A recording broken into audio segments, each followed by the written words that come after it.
What's up, boxing fans? This is TBE Boxing, back at you again. Today's topic, Spence versus Crawford face-off. Derek James, Max, White Hope Kellerman, and Teofimo Delusional claims.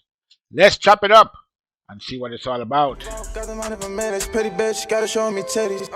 This is the life that I chose, huh? On the block with the pole, huh? This is the life that I chose, huh? On the block with the pole, huh? That life before riches, huh?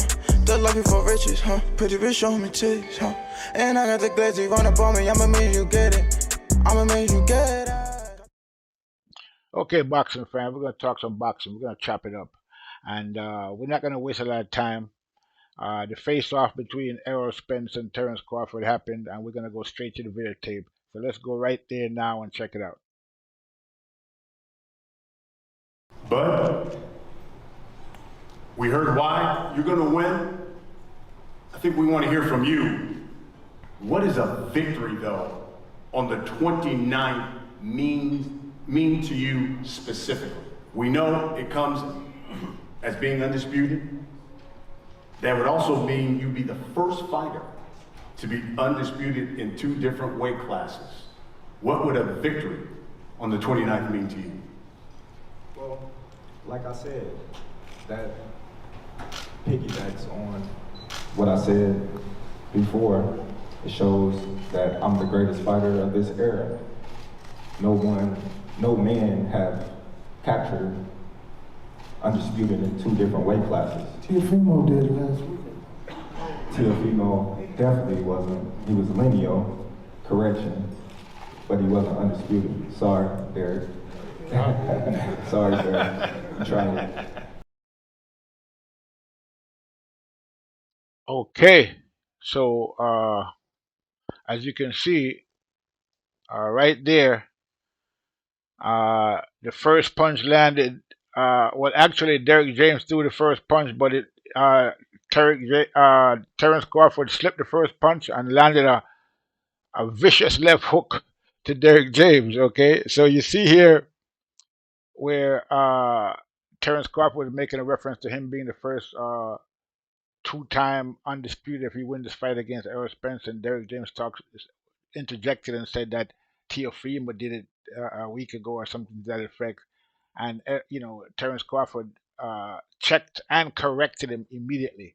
And as you saw, and you will see that Derek James had to actually acknowledge that he lost that, and he actually couldn't say anything after that about it. But we're gonna talk more about that later on. But let's just continue with the the press conference. But yes, once again, I will be the first male boxer to actually capture the welterweight champion in 2 divisions, and that would solidify me as the greatest fighter of this era.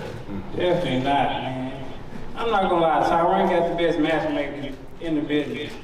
You ain't fought nobody, man. You haven't beat anybody undisputed at 140. Who you fought at 135, and who you fought at 147. Even you fought Shawn Porter. Even Shawn Porter said. What did I do to Shawn Porter that you couldn't Shawn do? Porter said he did Shawn not train like Porter he should. He didn't do the things that his daddy told him to do. What are you talking about? Even his daddy said it. Even his daddy said it. You butthurt that I got the Even shot? his daddy said it. You butthurt? Even Kell Brook, he was already broken. So was he broken when you fought? No, he wasn't broken. How come I broke the other eye. He came off the I broke the other eye. He came Yeah, that's off how I the got broke. That's how I got broke. He came off a What stoppage. does it matter? He came off a stoppage, and then he fought you What does it matter? months prior. What does it matter? So was he broken or not? No, he wasn't broken. No, he wasn't broken. Yeah, you're right. You're right. What are you talking about? I had the same surgery he had. And what happened? So what they say about you then? You fight me then. I'm gonna break that down. So what they say? So I'm broken then, right? Well, you broken. You gonna be broken July 29th. Yeah, we gonna see. You gonna be broken. So that begs the question, Errol. see. What does a win mean to you specifically on the 29th? It just mean he's a great fighter. It just mean I broke another great fighter's will, and I broke him down mentally, physically, and I came out on top. Never. We'll see. We'll see. We'll see. All right, so there you go. So that was the crux of the press conference. We couldn't boil it down to that, okay? And so we saw, what happened there. Both guys asserting themselves that they're going to be victorious on July 29th. And again, you saw that Derek James tried to, interject with the Crawford was talking, and Crawford had to shut him down, and he shut him down, in politely but firmly, okay? Because I mean, at the end of the day, it's kind of amazing, that uh, people can fall prey to media narrative. Even Derek James, who should know better, okay? I mean, this guy's a boxing trainer, and he's talking about Teofimo's undisputed, and Terence Crawford had to correct him and let him know that Teofimo is the lineal champion, but he's not the undisputed champion, which is correct. Okay, so Teofimo uh, was never really unlimited. He was never really undisputed, whether as a lightweight or as a junior welterweight. Okay, those are the facts. Okay, he was a unified champion lightweight.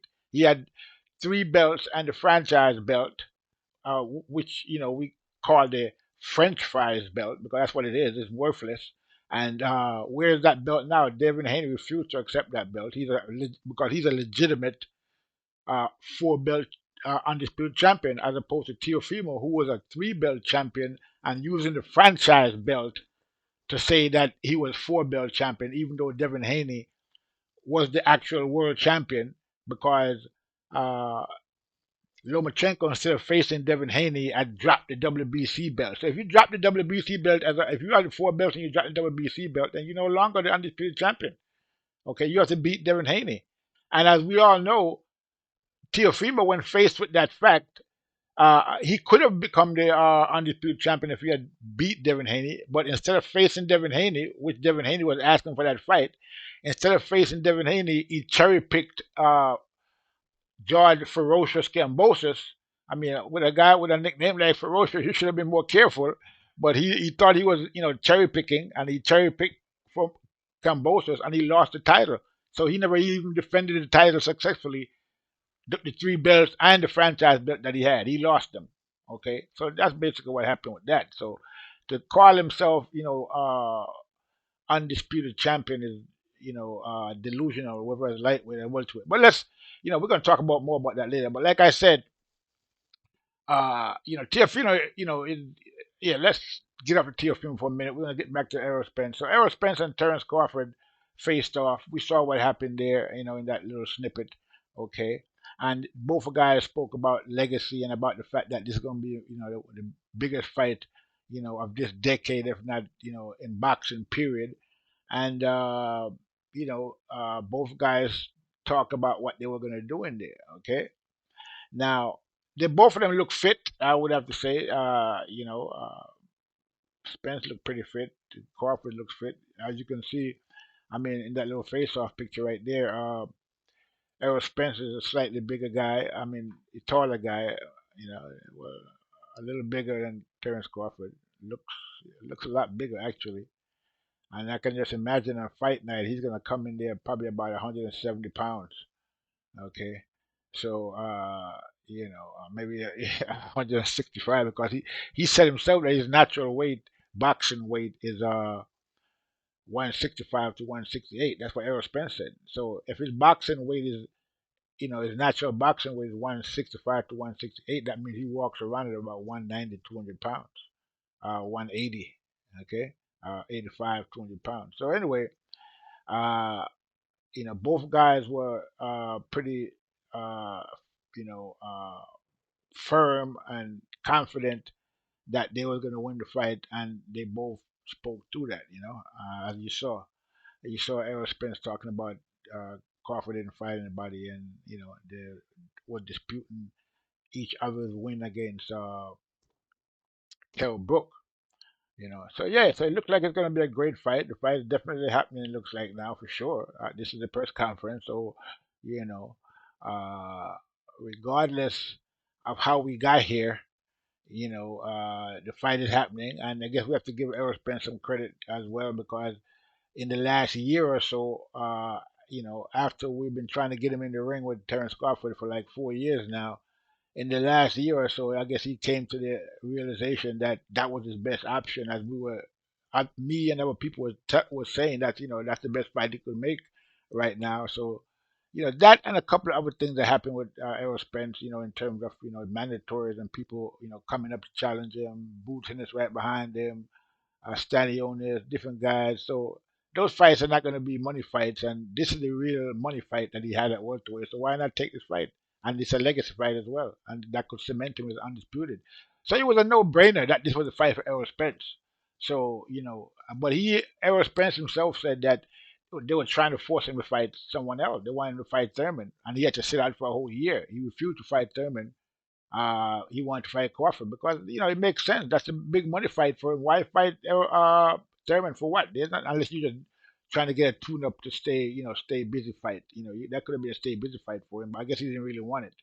Okay, I mean, we saw that Crawford took a stay busy fight against Avanesian, but Errol Spence didn't want to take a stay busy fight against Thurman. I don't know why, but it is what it is. Even though that fight wouldn't have did anything to his ranking in terms of, because it was a non-title fight that supposed to be at 154 pounds.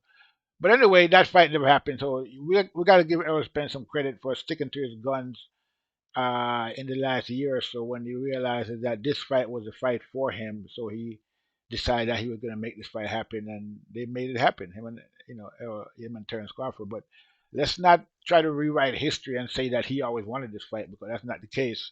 And we all know about all the different controversies, and not just Errol Spence, but even Derek James and fans, saying that there was no reason for this fight to happen really, and that Derek James saying that Spence don't really have to fight Crawford because he had all those other fights lined up, which is a strange thing to say if you want to become undisputed and another guy got the belt. But it is what it is. So the fight is here now. We're gonna get to see it. It looked like it's gonna be definitely gonna be a fight of the decade from what both guys are saying. Both guys sound confident, like I said already. But we're gonna have to wait and see, how it plays out on fight night. And see which guy's strategy is gonna prevail. So I'll talk more about the strategy, as we go along. I'm not gonna say much about that now, but as you already know, I'm thinking that Crawford is gonna win the fight based on certain attributes that he has, and I'll get into that more as the fight get closer. Not to say that Errol Spence doesn't have a chance. I mean, he has just as much a chance of winning the fight as Crawford does, I would think. Well, maybe not as much, but almost as much. But he does have a chance to win, depending on what strategy they use. And I'm thinking, that's one thing we got to watch out for, because Derek James is a pretty good strategist. That's one thing I'll give him credit for. He's a very good strategist, and he could pull off a strategy that could make Spence victorious if Crawford doesn't come in there and do what he has to do. But I have no doubt that Crawford will go in there and do what he has to do. So we should see, I would think, a Crawford victory. I'm leaning towards Crawford, even though this is a very close fight, I would think, on paper. But we'll see. We'll talk more about that as the fight comes along. But both guys could win this fight. So we'll have to wait and see how it all plays out. But let's go to the Teofimo'S situation now. We're going to talk about Teofimo and junior welterweight champion of the world. And folks, a lot of belts you hear about. He won this belt, this division. He is the legit lightweight and now junior lightweight, junior welterweight champion of the world. Not that many fighters in history have done that, Teofimo'S. Congratulations, champ. Yes. Thank you for having me. And I want to get right to it. You have an announcement to make? Yes, I'm going to be announcing my retirement to the sport of boxing. Blood, sweat, and tears I've done for the sport at a young age, at 25 years young. I believe, and the first male really to become a two-time undisputed world champion. Very grateful for it. In the four-belt era. In the four-belt era, yes. Thank you. Teofimo, no one's going to believe you. Even if they do believe that you believe it, they're going to say, hold on a second. The one man who beat him, Teofimo, had a life-threatening condition, defended his title against George Kambosos. He could have died because he couldn't breathe at a certain point, right? And got off the deck to score a late rounds knockdown, but lost the decision. That's how he lost his lightweight title. He's still out there. You haven't fought him. A title defense against Kambosos. Devin Haney, who then beat Kambosos for your old title, wants to move up to 140. He's undefeated. Yeah. You're not going to fight either one of those guys?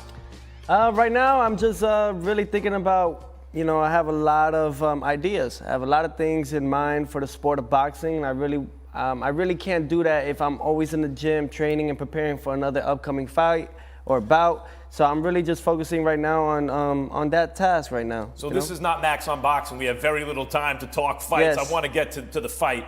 You came in as an underdog. Early on, Josh Taylor's he's bigger, much bigger guy than you, and he's doing well early. And in the fourth round, you're maybe down 2 rounds to 1, and you kind of football move him, check him to the canvas, and he gets up, but his forward momentum is broken. You dominated the rest of the fight. You gave him the 10th round.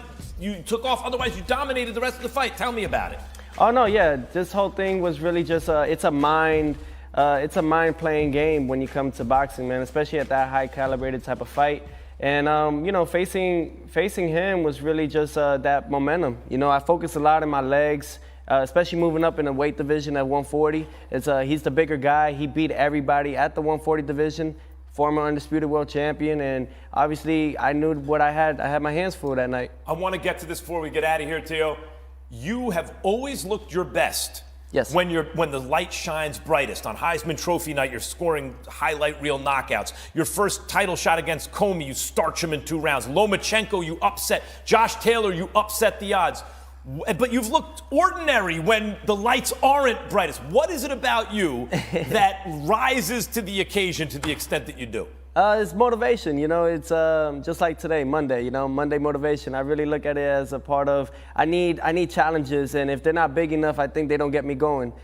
So it's all about against all odds. That's really what I believe on, and I have a lot of faith in that. And when I say ordinary, by the way, folks, he's still beating world-class fighters. He's just not dominating the top level the way you do. Yeah. You were spectacular Saturday. Thank you. So you're telling me Devin Haney, the undisputed lightweight champion of the world, who's moving up to 140, same promoter, so it's easy to make, he doesn't get you off your couch?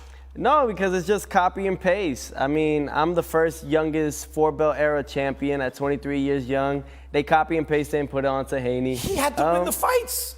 Yeah, but against who?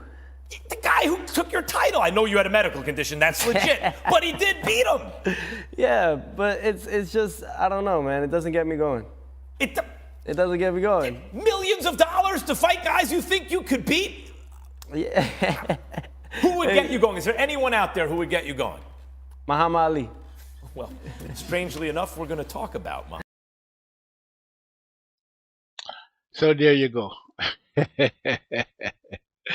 This guy is something else, man. I mean, Teofimo don't know if he's coming or if he's going. I mean, it's ridiculous at this point. So, according to Teofimo, he's retired now, right? And he's the first undisputed champ in the 4-belt era, which is not true, and that's not recorded anywhere. Okay, the only people that's saying that is people like Max Kellerman, who's just spinning media narratives and don't know what he's talking about. Okay, currently among the undisputed champions in the 4-belt era, with Terence Crawford is the first one. Teofimo is not listed as one of those champions. Okay, let's be clear about that. All right, because he was never the undisputed champ at lightweight. Because again, Lomachenko had the belts and he dropped the WBC belt instead of fighting Devin Haney and took on a franchise belt. Okay, so he dropped the actual world title. Devin Haney got the title. So now he had 3 belts and a franchise belt. That's what Lomachenko had. That the WBC just made up. Okay, basically it's a ducking belt. Okay, a belt that Lomachenko could use to duck other fighters. Supposedly it was created to make the big fights happen, but we all know what happened with that. he lost his first fight against Teofimo Lomachenko, that is, and that was the end of that. Okay, so basically the belt was created for Lomachenko.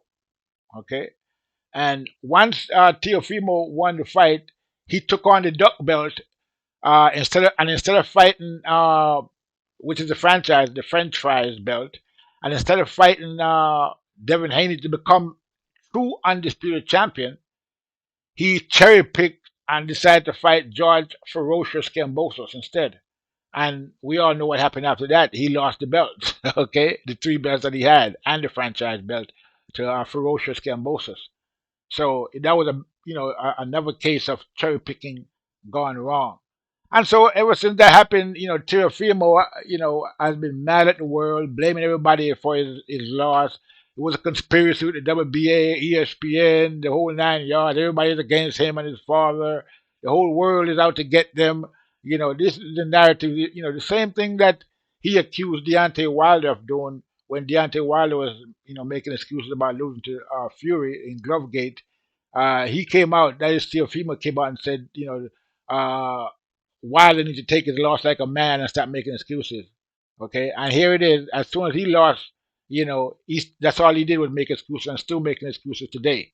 So, Teofimo's a good fighter, probably a great fighter, but at the end of the day, you just need to stop talking, get himself a publicist, let the publicist do the talking because all he's doing is, is harming his legacy and ruining his brand by running his mouth all the time and making delusional claims about undisputed. Now he's claiming to be undisputed at welterweight.